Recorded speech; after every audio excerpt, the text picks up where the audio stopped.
आज हम लोग बात करेंगे बच्चों क्लास 10th का जो भूगोल है इसका पहला चैप्टर भारत संसाधन एवं उपयोग के बारे में। इस चैप्टर में हम लोग बात करेंगे संसाधन किसे कहा जाता है, संसाधन कितने प्रकार के होते हैं, प्राकृतिक संसाधन, मानव निर्मित संसाधन, मानव संसाधन क्या होता है, स्वामित्व के आधार पर संसाधन कितने प्रकार के होते हैं, उपयोगिता के आधार पर यानी कि संसाधन का उसमें हम लोग वर्गीकरण करेंगे। उसके बाद संसाधनों का संरक्षण क्यों जरूरी है, संसाधन हमारे दैनिक जीवन में क्यों महत्व है। ठीक है, तो हम लोग इसका बात करेंगे अच्छी तरह से। तो स्टार्ट करते हैं। सबसे पहला है आपका संसाधन किसे कहा जाता है। तो यहाँ पर जो है आपका पूरा बोर्ड परीक्षा को देखते हुए आपको पढ़ाया जाएगा कौन सा क्वेश्चन आपका इंपॉर्टेंट है कौन सा नहीं है, उसके आधार पर आपको पढ़ाया जाएगा। ठीक है, पहला है आपका संसाधन रिसोर्स। ये क्वेश्चन आपका पूछा गया था बच्चों 2015 2019 दो बार ये क्वेश्चन पूछा गया आपका कि आप जो है संसाधन से क्या समझते हैं या फिर संसाधन को परिभाषित कीजिए। 2 अंक में पूछा जाता है, इसलिए आपको कुछ ज़्यादा लिखना नहीं पड़ेगा। ठीक है, आपको सिंपल में लिख देना है बच्चों, मानव की आवश्यकता को पूरा करने के लिए पृथ्वी पर तथा इसके बाहर पाए जाने वाली वस्तुओं को क्या कहा जाता है, आपका संसाधन कहा जाता है। यानी कि पृथ्वी पर उपस्थित वे सारे वस्तुएं जो क्या करें, मानव की आवश्यकता को पूर्ति करें, उसे ही हम लोग क्या कहेंगे बच्चों, संसाधन कहेंगे, यानी कि आपका रिसोर्स कहेंगे। अब अगर सामान्य रूप से बात की जाए संसाधन कितने प्रकार के होते हैं, तो ये 3 प्रकार के होते हैं। एक है प्राकृतिक संसाधन, दूसरा मानव निर्मित संसाधन और तीसरा है मानव संसाधन। तो अब हम लोग पहला बात करते हैं बच्चों प्राकृतिक संसाधन के बारे में, नेचुरल रिसोर्स के बारे में। वह संसाधन जिसका निर्माण प्रकृति ने मानवीय आवश्यकताओं को पूर्ति करने के लिए किया है उसे प्राकृतिक संसाधन कहेंगे। समझने वाली बात यह है बच्चों, वे सारी वस्तुएं जिसका निर्माण किसने किया है, प्रकृति ने किया है, नेचर ने किया है, तो उसको बोलेंगे हम लोग प्राकृतिक संसाधन। जैसे पहाड़, नदी, मिट्टी, वायु, झील, समुद्र, सागर, पठार, जंगल, जितने सारे भी चीज़ हैं बच्चों आपका जिसका निर्माण प्रकृति ने किया है उसे हम बोलेंगे प्राकृतिक संसाधन। दूसरा है आपका मानव निर्मित संसाधन। तो यहाँ पर आपको ऐसे ही पता चल जाता है बच्चों, मानव निर्मित संसाधन यानी इसका मतलब है इसका निर्माण किसने किया होगा, मानव ने किया होगा। वह संसाधन जिसका निर्माण मनुष्य ने मानव के आवश्यकता की पूर्ति के लिए किया है उसे मानव निर्मित संसाधन कहेंगे। जैसे स्वचालित यंत्र, मोबाइल, जो अभी बैठकर आप ऑनलाइन देख रहे हैं बच्चों, ये भी क्या है, मानव निर्मित है, ये कहलाएगा मानव निर्मित संसाधन। जैसे नाव बना करके नदी के एक पार से दूसरे पार चले जाते हैं आप आसानी से, वो हो जाएगा मानव निर्मित संसाधन। साइकिल, गाड़ी, जितने भी है ये सारी चीज़ मानव के द्वारा बनाया गया है, वो हो जाएंगे आपका मानव निर्मित संसाधन। तीसरा है बच्चों आपका मानव संसाधन।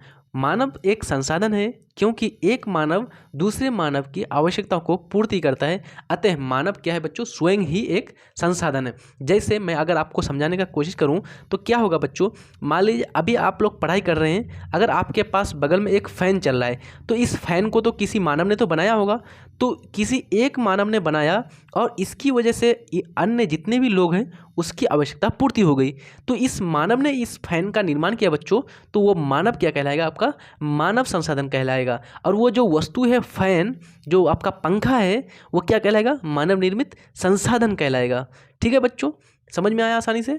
आगे बढ़ते हैं हम लोग। अगर आपको कोई पूछे ये एक वस्तु में तीनों संसाधन लगता है क्या, मान लीजिए एक पंखा है तो इसमें प्राकृतिक संसाधन है, मानव निर्मित संसाधन है और फिर जो है इसमें मानव संसाधन, तो तीनों तकनीक का उपयोग हुआ। जैसे बच्चों पंखा के लिए सबसे पहले मान लीजिए अगर स्टील या लोहा या एल्यूमिनियम का प्रयोग होगा, तो वो एल्यूमिनियम क्या है, धातु है, वो खनिज है, वो कहाँ से प्राप्त हो रहा है बच्चों, पृथ्वी के नीचे से प्राप्त हो रहा है। तो वो किसके द्वारा प्रदान किया गया, नेचर के द्वारा, तो हो जाएगा प्राकृतिक संसाधन।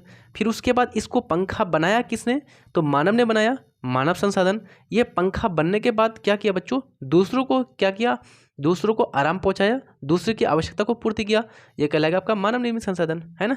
तो इस प्रकार से आपका छुपा हुआ रहता है। अब हम लोग बात करते हैं संसाधनों का वर्गीकरण के बारे में, यानी कि क्लासिफिकेशन ऑफ रिसोर्स।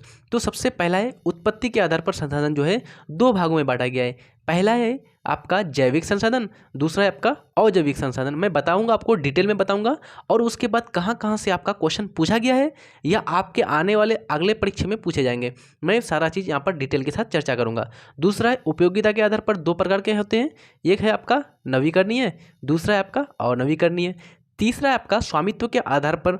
तो स्वामित्व के आधार पर जो होता है बच्चों, वो आपका होता है व्यक्तिगत संसाधन पहला नंबर में, दूसरा है आपका निजी संसाधन, ये सामाजिक संसाधन, तीसरा आपका राष्ट्रीय संसाधन, और लास्ट में हो जाएगा चौथा नंबर में अंतर्राष्ट्रीय संसाधन। विकास के स्तर के आधार पर संसाधन को 4 भागों में बांटा गया है। तो उसमें कौन कौन हो जाएगा? उसमें आपका संचित कोष, विकसित, समाप्य और संभावी। तो हम सारे का डिटेल से चर्चा करेंगे बच्चों, कौन कौन सा क्वेश्चन आपका पूछा गया उस पर भी बात करेंगे। पहला आ रहा है उत्पत्ति के आधार पर संसाधन कितने भागों में बांटा गया है। तो आप लोग को ध्यान रखना बच्चों, उत्पत्ति के आधार पर जो है संसाधन को मुख्य रूप से 2 भागों में बांटा गया है। पहला जैविक संसाधन यानी कि बायोटिक रिसोर्स, दूसरा अजैविक संसाधन यानी कि नॉन बायोटिक रिसोर्स। वह संसाधन, पहला जैविक संसाधन में क्या होंगे? वह संसाधन जो जैव मंडल से प्राप्त किया जाता है। किससे प्राप्त किया जाता है? जैव मंडल से प्राप्त किया जाता है, तथा जिसमें जान हो और सजीव के सभी गुण उसमें मौजूद हो, उसे क्या कहेंगे? जैविक संसाधन कहेंगे बच्चों। ठीक है, यानी कि आप लोग को ध्यान रखना है वो कहाँ से प्राप्त किया जाएगा? जैव मंडल से प्राप्त किया जाएगा, और उसमें क्या होनी चाहिए? जान होना चाहिए, यानी कि सजीव होनी चाहिए, सजीव के सारे गुण उसमें मौजूद होना चाहिए। तो वो कहलाएगा आपका जैविक संसाधन।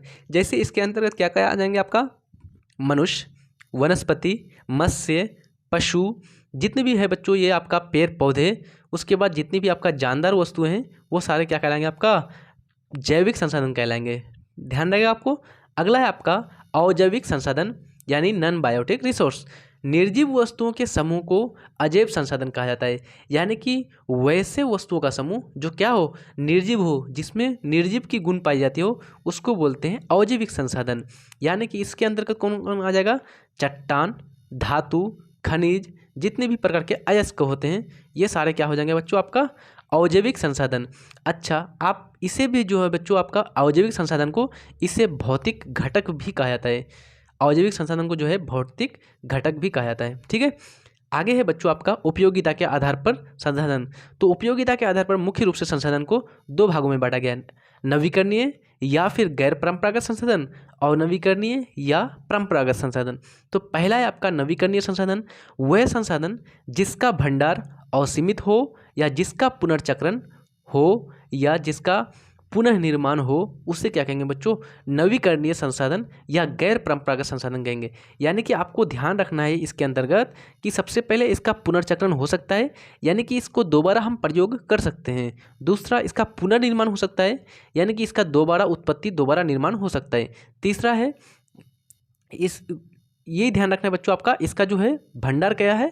आपका भंडार जो है इसका असीमित है, यानी कि इसकी मात्रा बहुत ही ज़्यादा मात्रा में उपस्थित है। ये इसके अंतर्गत क्या क्या जाएंगे? आपका वायु, जल, पवन, सौर ऊर्जा। बहुत ही इंपॉर्टेंट एग्जाम्पल है, आपको इस सब को अच्छी तरह से याद रख लेनी है, क्योंकि ये आपका क्वेश्चन पूछा गया था बच्चों। ये एक बार आपका क्वेश्चन पूछा गया था बच्चों 2019 और 2014, 2 बार पूछा हुआ क्वेश्चन ये ऑब्जेक्टिव के रूप में, कि सौर ऊर्जा कौन सा संसाधन है? ऑप्शन था नवीकरणीय, अनवीकरणीय, समाप्य, संभावी।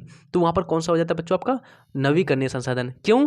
क्योंकि सौर ऊर्जा की मात्रा क्या है बच्चों? बहुत ही ज़्यादा असीमित मात्रा में है, और इसका हम लोग पुनर्चक्रण यानी दोबारा इसका उपयोग, पुनर्निर्माण इसका हो सकता है। क्योंकि एक दिन अगर सूरज डूब जाता है बच्चों, तो दूसरा दिन फिर सूरज उगता है, तो दूसरा दिन फिर हमको अगर पहला दिन अगर ऊर्जा मिल गया सौर ऊर्जा, तो दूसरा दिन भी मिलता है। तो इसको बोलेंगे हम लोग नवीकरणीय संसाधन, यानी कि आपका परंपरागत संसाधन। ध्यान रहेगा आपको। तो यहाँ पर मुख्य रूप से आपको याद रखना है जल, पवन और सौर ऊर्जा को, यहाँ से ऑब्जेक्टिव बनने का बहुत ही ज़्यादा चांस है। दूसरा है आपका अनवीकरणीय या फिर आपका परंपरागत संसाधन। तो इसके अंतर्गत क्या हो जाएगा? वह संसाधन जिसका भंडार क्या हो? सीमित हो, या जिसका पुनर्चक्रण ना हो, उससे जिसका पुनर्निर्माण ना हो, उसे क्या कहेंगे बच्चों? आपका अनवीकरणीय संसाधन। यानी कि आपको ये ध्यान रखना है बच्चों, जिसका जो भंडार क्या हो? भंडार सीमित हो, एक फिक्स मात्रा में हो, और इसका पुनर्चक्रण ना हो, यानी कि इसका दोबारा उपयोग भी नहीं कर सकते। जैसे एक बार कोयला को आपने जला दिया तो दोबारा उसका उपयोग नहीं कर सकते हैं, उसी प्रकार से इसका पुनर्निर्माण आप नहीं कर सकते हैं। इसको बोलेंगे अनवीकरणीय संसाधन। इसके अंतर्गत क्या आ जाएंगे? आपका जीवाश्म ईंधन। बहुत ही इंपॉर्टेंट है, जल्दी नोट कर लीजिए, वीवीआई लगा दीजिए, जल्दी कॉपी में वीवीआई लगा दीजिए। ये क्वेश्चन आपका आता ही आता है। ये क्वेश्चन आपका जो है पूछा हुआ क्वेश्चन है कि अनवीकरणीय संसाधन कौन सा है निम्न में से, और वहाँ पर ऑप्शन दे देता है बच्चों, सौर ऊर्जा, जल ऊर्जा, वायु, या फिर जीवाश्म ईंधन। तो कौन सा ऑप्शन सही हो जाएगा आपका? जीवाश्म ईंधन और नवीकरणीय संसाधन के अंतर्गत आएगा। आई थिंक ये सारा चीज़ आप लोग को अच्छी तरह से समझ में आ गया होगा बच्चों। किसी भी प्रकार की समस्या आप लोगों को नहीं रही होगी। तो अगले जो आपका वर्गीकरण था दो स्वामित्व के आधार पर और विकास के स्तर के आधार पर, और आगे का टॉपिक हम लोग नेक्स्ट वीडियो में बात करेंगे। अगर आप लोग चैनल में नए हैं तो सब्सक्राइब कर दिए, अपने दोस्तों को शेयर कर दीजिए बच्चों, और लाइक ज़रूर कर दीजिए, ताकि हम लोग आप लोगों के लिए अच्छा से अच्छा मटेरियल ला सके, अच्छा से अच्छा कंटेंट आप लोग जो है कंटेंट आप लोगों को दिला सके, ताकि आपका बोर्ड परीक्षा में 85 से 90% आपका मार्क्स आए, यानी कि 450 से 450 के भी आपको मार्क्स लाना है बच्चों। ठीक है, मिलते हैं नेक्स्ट वीडियो में, तब तक के लिए जय हिंद, धन्यवाद।